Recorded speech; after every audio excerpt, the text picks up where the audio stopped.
پھر right of self determination who. Cease fire تو ہو گیا, انڈیا کو ریلیف مل گیا, ورنہ سارا کشمیر آزاد ہو سکتا تھا. یہ ایک لمبی بحث ہے لیکن اس میں جانا نہیں چاہتا.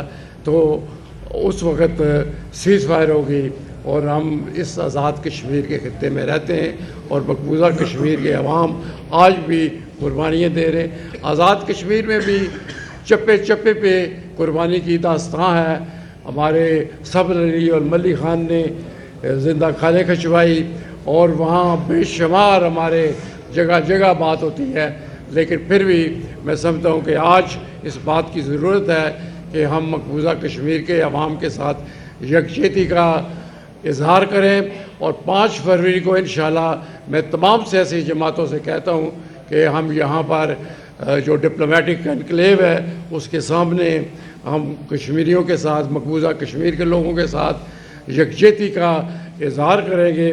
اور میرا خیال ہے کہ آپ بھی اس میں آئیں گے, اور میڈیا کے لحاظ سے بات یہ جائے گی, اور سب دوستوں کو سے گزارش ہے کہ وہ وہاں پر آئیں.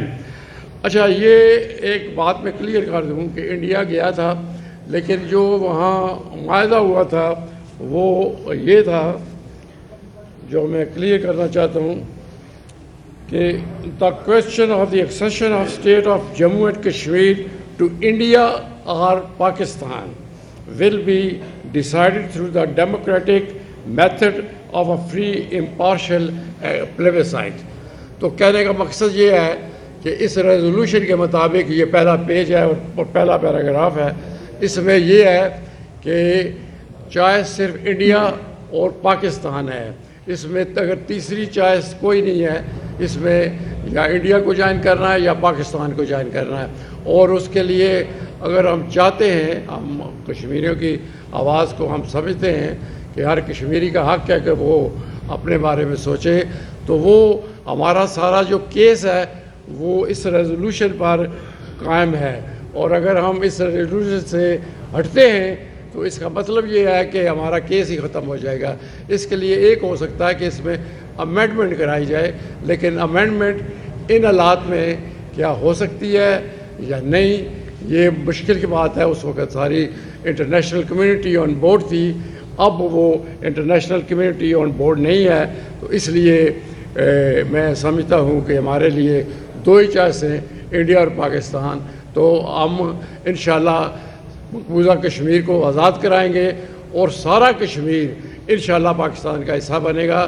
اور میں یہ کہنا چاہتا ہوں, اور بعض ہماری انٹیلیجنسیا بات کرتی رہتی ہے, لیکن بطور صدر آزاد کشمیر میں تمام کشمیریوں کی طرف سے یہ واضح کرنا چاہتا ہوں کہ تقسیم کشمیر ہمیں قابل قبول کسی صورت نہیں ہے, اور اس پہ ہم پوری جد و جہد کر رہے ہیں. اور ہم اپنی جو ہماری ڈپلومیٹک کوششیں ہیں اندرون ملک اور بیرون ملک وہ ہم جاری رکھیں گے.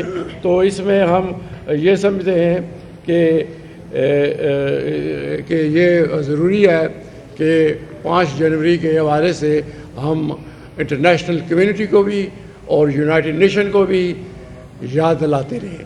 اور میں پاکستان کو مبارکباد بھی دیتا ہوں کہ وہ سلامتی کونسل کا نان پرماننٹ ممبر الیکٹ ہو چکا ہے. اس لیے ہم سمجھتے ہیں کہ اب ہم زیادہ کشمیر پر یونائٹڈ نیشن میں بھی بات کر سکتے ہیں اور باہر بھی بات کر سکتے ہیں. اور میں پاکستان فارن آفس سے یہ کہوں گا, انہوں نے بات کی ہے کشمیر پہ بھی, شہباز شریف صاحب نے, لیکن وہ زیادہ غزہ پہ بولتے رہے. تو زیادہ کشمیر پہ مجھے یقین ہے کہ آئندہ جو سیشن ہوگا اس میں کشمیر کا سر عام اور کھلے بدوں ذکر ہوگا. اور وہ بھی ہم چونکہ UN کے ریزولوشن کی امپلیمنٹیشن چاہتے ہیں, یہ بیسیکلی جو تحریک ہے یہ یونائٹڈ نیشن ریزولوشن کی امپلیمنٹیشن کے لیے ہے, کشمیری عوام کے لیے رائٹ آف سیلف ڈٹرمنیشن کے لیے ہے. تو اس لحاظ سے میں سمجھتا ہوں کہ ہمیں اس پہ کوششیں جاری رکھنی چاہیے. اور مقبوضہ کشمیر میں تو ریاستی دہشت گردی کب سے ہو رہی ہے, اور کب سے لوگ آپریشن سپریشن اور سبجوگیشن کا مقابلہ کر رہے ہیں, لیکن اب انڈیا انٹرنیشنلی ٹیررسٹ قرار دیا جا چکا ہے. کینیڈا نے وہاں پر ایک سکھ کو مارنے پر اس نے آواز اٹھائی. ان کے جسٹن ٹروڈو جو پرائم منسٹر ہیں اس نے کہا we have ample evidence to prove it. تو پھر امریکہ نے بھی بولا, پھر سب پوری انٹرنیشنل کمیونٹی بولی.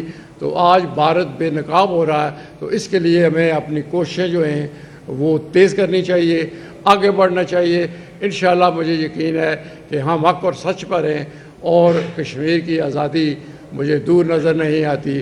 انڈیا جس طرح ایکسپوز ہو رہا ہے اور ہماری جس طرح حمایت میں اضافہ ہو رہا ہے, اور خالصتان کی بھی تحریک ہے, اس لیے وہ سکھوں کو مروا رہے ہیں. انہوں نے کینیڈا میں, امریکہ میں, سب جگہ پر کوشش کر رہے ہیں.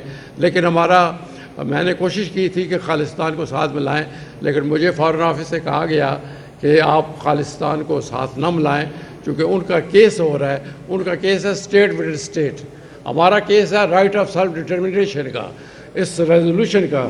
تو اس لیے میں سمجھتا ہوں کہ ہمیں اپنی کوششیں اب تیز کرنی چاہیے, اور انڈیا کو بے نقاب کرنے میں کوئی کسر چھوڑنی نہیں چاہیے. اور میں آپ سے وعدہ کرتا ہوں کہ آزاد کشمیر سے اور انٹرنیشنل فورم پہ جا کے ہم کشمیر کی بات کریں گے اور مزید اس میں حاصل کریں گے.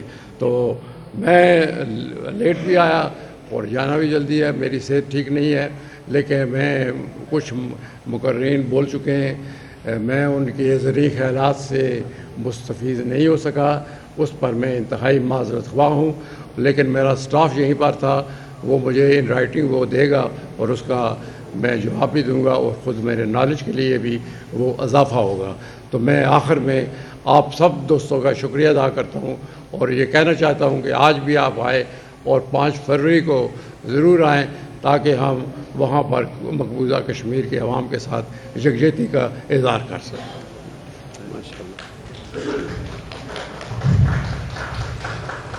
بہت شکریہ صاحب. جناب صدر ریاست نے انتہائی زبردست الفاظ میں عالمی برادری کے ضمیر کو جوڑا, اور 5 فروری کے حوالے سے ہم اللہ تعالیٰ سے دعا کرتے ہیں کہ اللہ تعالیٰ کشمیریوں کی سلامت تاحیات سلامت رکھے اور صحت اور تندرستی عطا فرمائے. ابھی جس طرح میں نے آپ کو یہ بتایا تھا کہ ہمارے پروگرام کے 2 پارٹ ہیں. ایک جو voices of justice for Kashmir, اس کے جو اس پاکستان چیپٹر کے پروفیسر وارث علی صاحب ہیں, ندیم کوکر صاحب ہیں اور سردار خان صاحب ہیں, انہوں نے اس پروگرام کو آرگنائز کرنے کے لیے جموں کشمیر لبریشن سیل کے ساتھ بہت تعاون کیا. ہم ان کو ویلکم بھی کرتے ہیں اور تھینک یو بھی کرتے ہیں. اب گزارش کروں گا پروفیسر وارث علی صاحب سے کہ وہ تشریف آئے اور ویڈیو لنک پہ ہمارے موجود مہمان کو انوائٹ کریں. پروفیسر وارث تھوڑا سا ساتھ کرا دوں, ہمارے مہمان ویڈیو لنک پہ ہیں, ہم ان کو بھی ساتھ لیں گے. اور خوشی ہم لبریشن سیل کے بہت مشکور اور ممنون ہیں کہ انہوں نے